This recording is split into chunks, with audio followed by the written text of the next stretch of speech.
Bismillahirrahmanirrahim. Assalamualaikum warahmatullahi wabarakatuh. Waalaikumsalam warahmatullahi wabarakatuh. Assalamualaikum warahmatullahi wabarakatuh. Alhamdulillah, alhamdulillahi rabbil alamin, wassalatu wassalam ala asrafil anbiya'i wal mursalin, wa ala alihi wa sahbihi ajma'in amma ba'd. Pertama-tama, marilah kita panjatkan puji syukur atas kehadirat Allah Subhanahu wa Ta'ala, yang dimana pada subuh kali ini kita masih diberi kesempatan nikmat kesehatan sehingga kita dapat melaksanakan rutinitas kita yakni kajian subuh. Salawat dan salam tak lupa pula kita kirimkan kepada Nabiullah Muhammad Sallallahu Alaihi Wasallam. Allahumma shalli ala Muhammad. Yang merupakan suri toladan bagi seluruh umat. Baik, adapun pemateri pada subuh kali ini yakni Dr. Andi Aryani Hidayat, STHI, MHI. Beliau merupakan dosen Institut Agama Islam DDI Polewali Mandar. Dan beliau juga merupakan anggota Sanat Angkatan 1. Baik, untuk mengefisienkan waktu kepada Ustazah Dr. Andi Aryani Hidayat, STHI, MHI, dengan hormat dipersilahkan. Ya, terima kasih kepada moderator sudah memberikan waktu kepada saya untuk memaparkan kajian saya yang berjudul Wakaf Produktif dan Wakaf Uang. Jadi jelas ya slide-nya, dilihat ya? Iya, jelas. Jelas Kak, jelas. Ya. Mungkin satu-satunya yang pakai slide ya.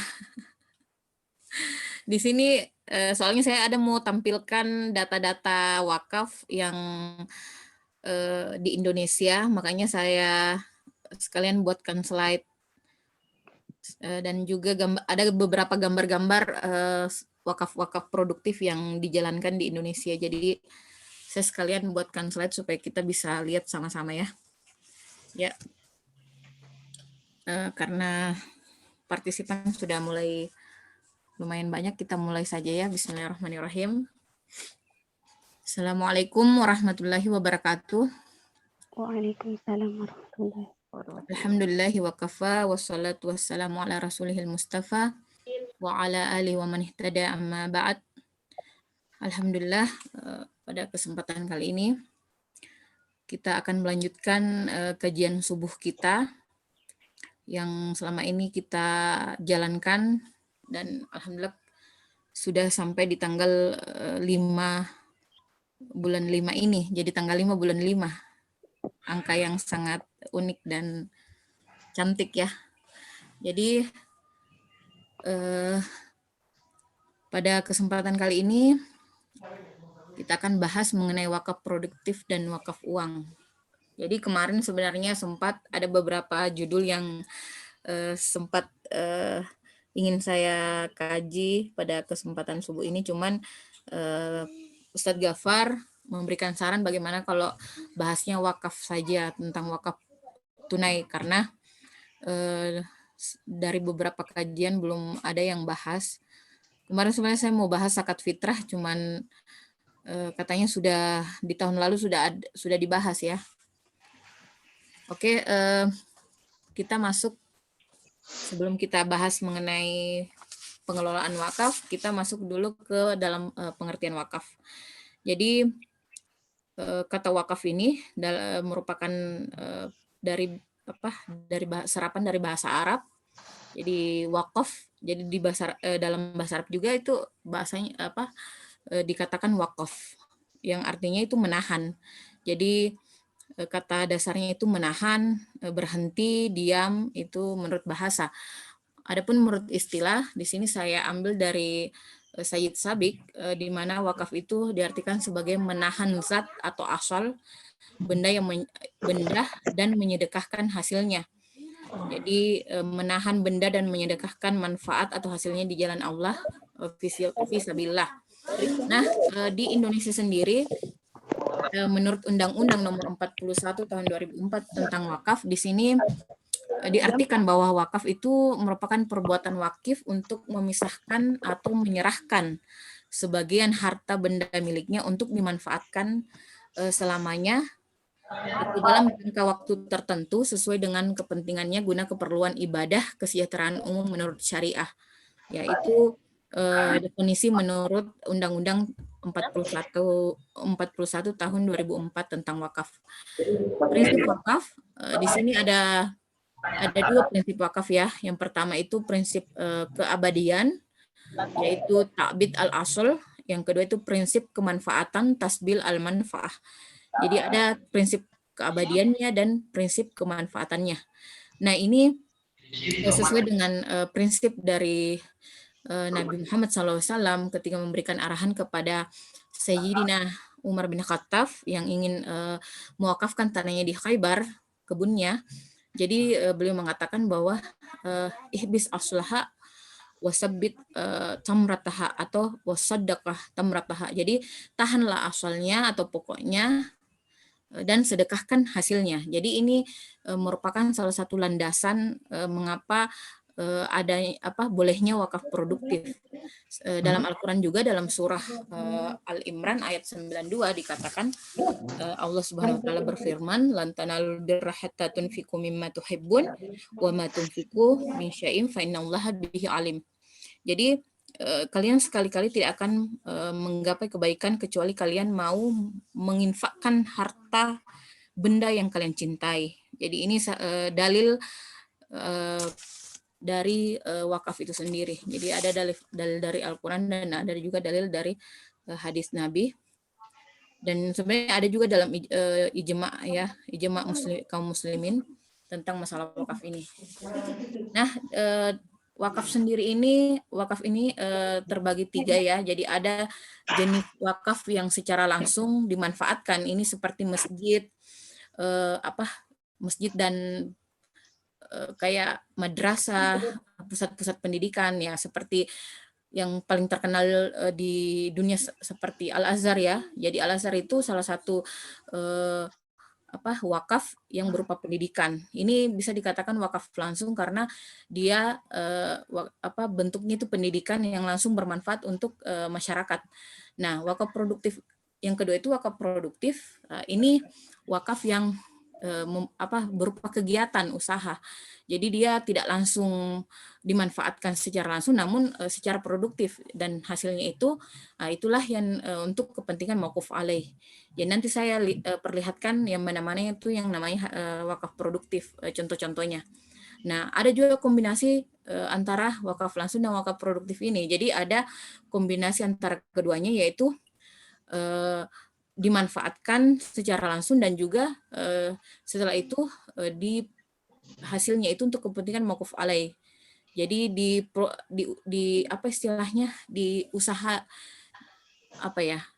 diproses dulu, jadi tidak langsung ada hasilnya. Jadi misalnya wakaf berupa kos-kosan, wakaf berupa rumah sewa, ya itu semua kan harus diproses dulu, setelah itu hasilnya baru diberikan ke mauquf alaih. Jadi seperti itu, jadi kombinasi antara keduanya. Nah ini jenis wakaf berdasarkan penerimaan manfaatnya, jadi ada yang istilahnya wakaf ahli, itu wakaf untuk ini saja, orang-orang tertentu, sesama kerabat, berdasarkan hubungan nasab, ya itu kalau wakaf alaih. Nah, ada wakaf khairi, wakaf khairi ini manfaatnya diperuntukkan bagi kesejahteraan umat, jadi secara umum dia. Kalau wakaf musyarak, ini kombinasi antara wakaf ahli dan wakaf khairi, jadi dia juga untuk sebagian manfaatnya untuk kesejahteraan keluarga dan sebagian juga manfaatnya untuk kesejahteraan umat. Jadi ada 3 jenis berdasarkan penerima manfaatnya.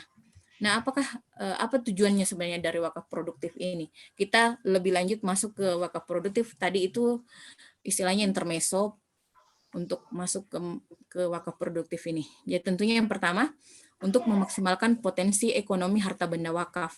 Jadi kan banyak wakaf itu istilahnya sebenarnya mempunyai potensi ekonomi yang besar. Misalnya tanah dia ada di pinggiran jalan tapi tanah kosong ya. Jadi bagaimana caranya tanah ini bisa dimaksimalkan untuk potensi ekonomi, untuk menghasilkan sesuatu. Nah, jadi disinilah gunanya wakaf produktif. Nah, adanya wakaf produktif ini ya untuk memaksimalkan lahan itu, entah dibangun pusat perbelanjaan, entah dibangun rumah kos-kosan, yang jelas menghasilkan.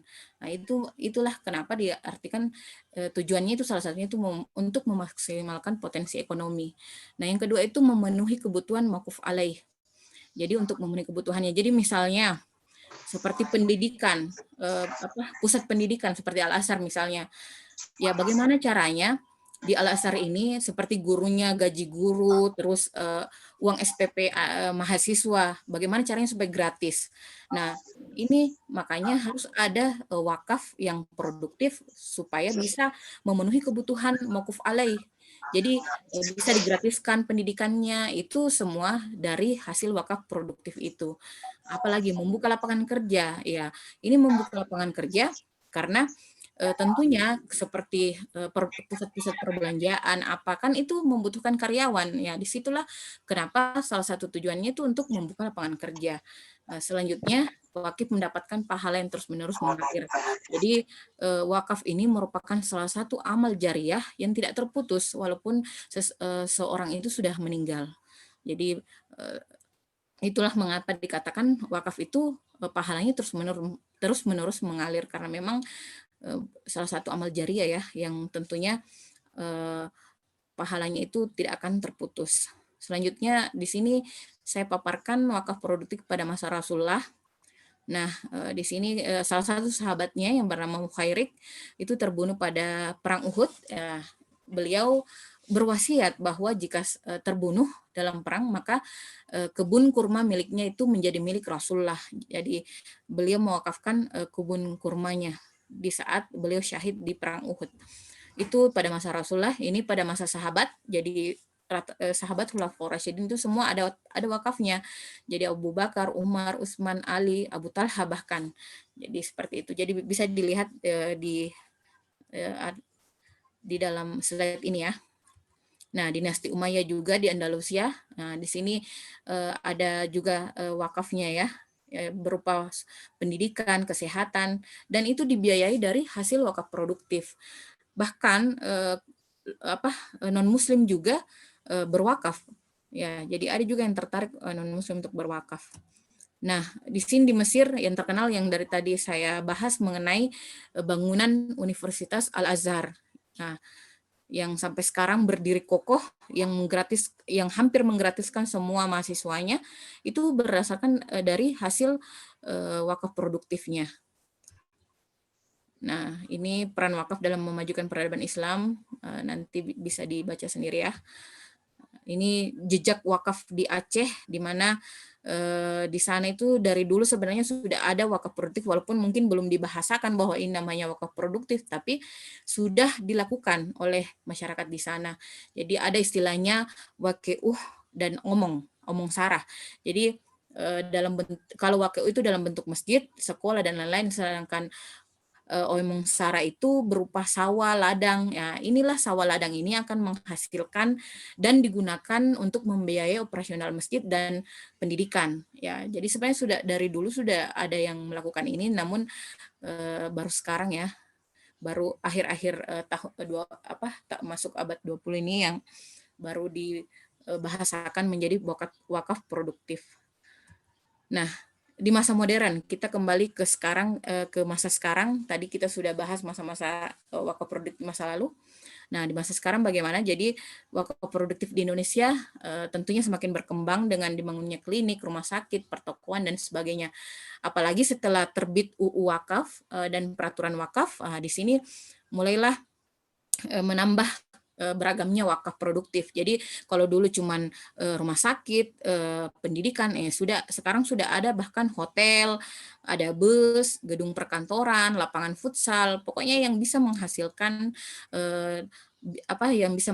dan bisa membiayai mauquf alaih. Nah, selain itu orang juga sekarang sudah mulai mewakafkan uang, jadi berupa uang, istilahnya wakaf tunai. Nanti kita bahas sebentar mengenai wakaf tunai ya. Nah, inilah contoh-contoh, beberapa contoh wakaf produktif. Jadi ada bus, di sini bus pariwisata, ini rumah sewa ya, yang di ujung ini. Nah, ini semua dari dompet duafa, pengelolaan aset wakaf produktifnya. Jadi ada Ruko Gandeng Mekarsari Bekasi, Food Court, Ruko Graha, Ruko Keadilan, pokoknya ini semua aset-aset wakaf produktif. Ya, ini semua, ini yang saya perlihatkan di sini. Jadi ada rumah sakit mata di Serang, ada juga rumah sakit di Lampung Timur, ini semua wakaf produktif.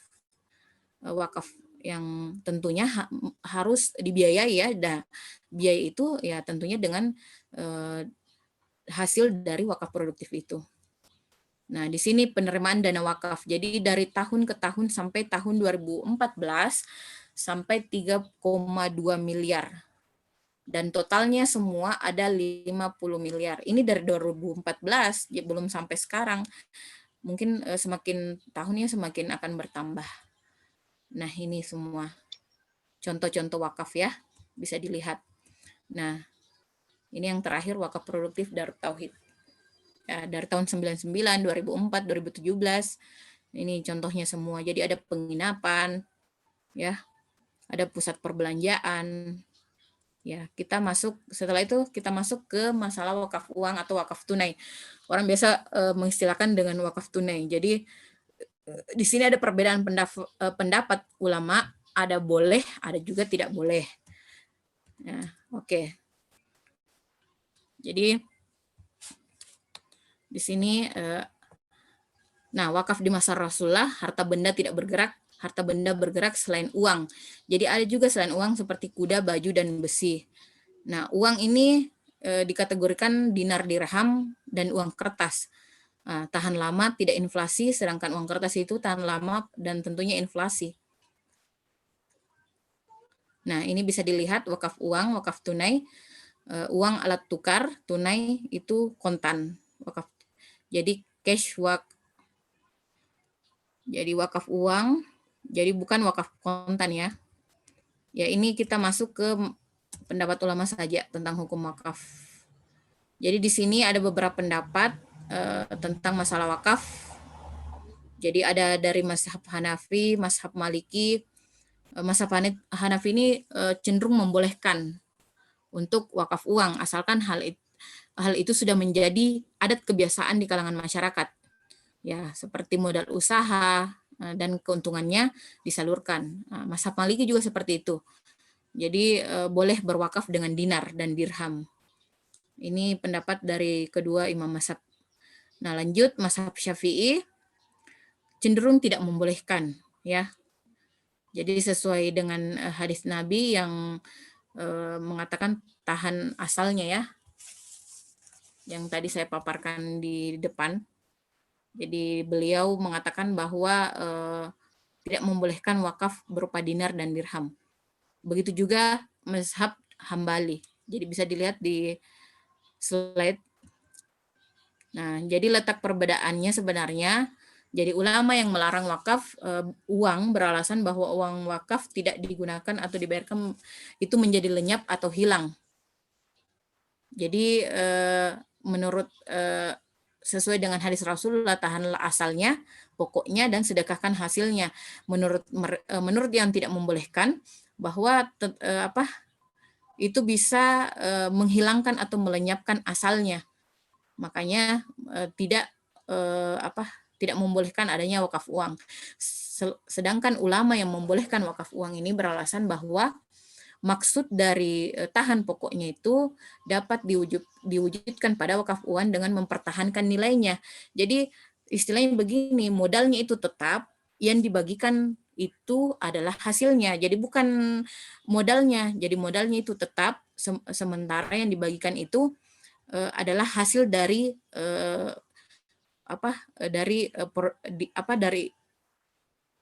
hasil dari uang yang diputar itu. Jadi modalnya tetap, hasilnya itu baik itu diusahakan secara mudarabah musyarakah itu baru dibagikan kalau menurut ulama yang membolehkan.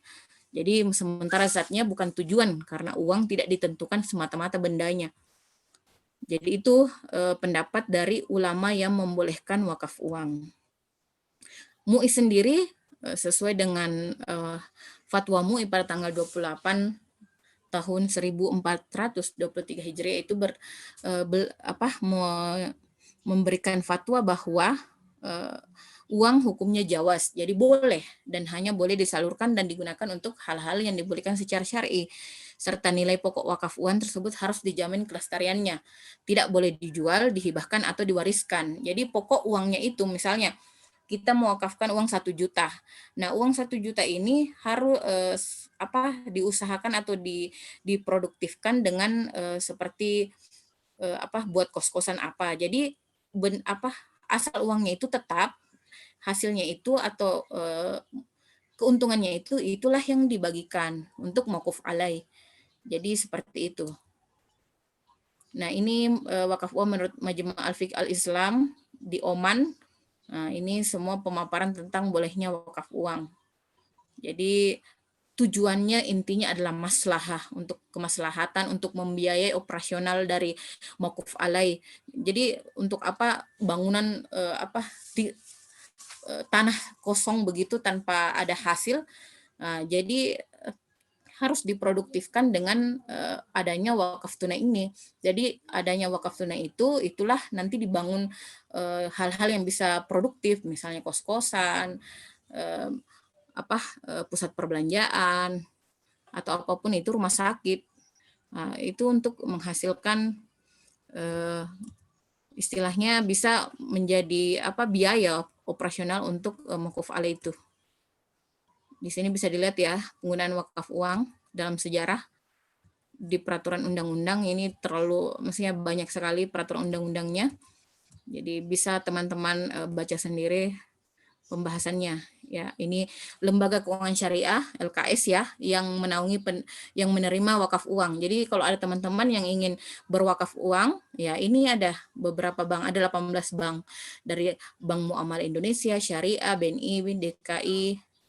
Ya, mungkin yang dekat-dekat di sini Bank Syariah Mandiri atau BNI Syariah. Itu boleh. Nah, mekanismenya ini. Ya, bisa dilihat ya mekanismenya dari wakif. Wakif itu kita ya. Kita yang ingin berwakaf, kita setorkan wakaf uang ke rekening nasir di LKS. LKS-nya ini tadi, Lembaga Keuangan Syariahnya. Kita pilih sendiri yang mana kita pilih. Setelah itu diproseslah ikrar wakaf. Setelah itu penerbitan ikrar wakaf. Nah, setelah itu dikeluarkanlah sertifikat wakaf dan memberikan AIW dan SWU ke wakif. Nah, setelah itu dana wakafnya itu masuk ke rekening nasir DLKS dan dikelola. Hasilnya ya untuk mauquf alaih. Jadi ini prosesnya. Proses dari mekanisme alur berwakaf uang. Jadi kalau ada yang teman-teman mau berwakaf uang, inilah mekanismenya. Silahkan. Dan di Indonesia sendiri kayaknya setelah saya share-share, minimal 1 juta itu sudah bisa berwakaf uang. Insya Allah sudah ada amal jariahnya. Nah, ini investasinya sektor keuangan, sektor real. Jadi intinya investasinya itu harus investasi syariah ya, berupa mudharabah atau musyarakah. Jadi bisa dengan orang ketiga, pemodal misalnya, ataukah orang yang ingin saling istilahnya musyarakah. Kita bagi bagi hasil, boleh ya dengan investasi ini. Jadi uang wakaf itu bisa digunakan investasi selama bukan dana pinjaman dan juga bukan non-profit. Non-profit ini seperti kayak amal ya, bukan untuk amal. Jadi juga bukan untuk peminjaman. Maksudnya kalau ada orang mau pinjam terus kita kasih keuntungan dari itu, ya bukan itu ya, karena yang ada itu harus di sektor real. Nah, ini bisa dilihat ya wakaf tunai di penghasilannya, dari penghasilan 500.000. Bisa ini. Oke, mungkin bisa dilihat potensi pengembangan wakaf uangnya. Tentunya dengan jumlah penduduk muslim yang banyak, tentunya itu sangat membantu untuk membesarkan yang wakaf produktif ini. Sosialisasi dan dukungan BI, OJK, Kementerian Keuangan dan lembaga lainnya. Ini bisa dilihat ya. Dan tantangannya tentunya setiap kegiatan itu, setiap usaha pasti ada tantangannya. Ini bisa dilihat tantangannya itu yang pertama sosialisasi, yang kedua masih ada yang menganggap wakaf uang itu tidak boleh. Nah, ini kendala-kendala yang dihadapi dalam hal sosialisasi dalam wakaf uang ini. Mungkin saya sudah banyak memaparkan pembahasan mengenai wakaf uang ini, wakaf produktif dan wakaf uang ini. Mungkin teman-teman ada yang mau sharing atau mau berdiskusi, kita buka ruang diskusi kita. Ya, mungkin ini saja pembahasan dari saya. Semoga ada manfaatnya. Saya serahkan kembali ke Ibu moderator kita.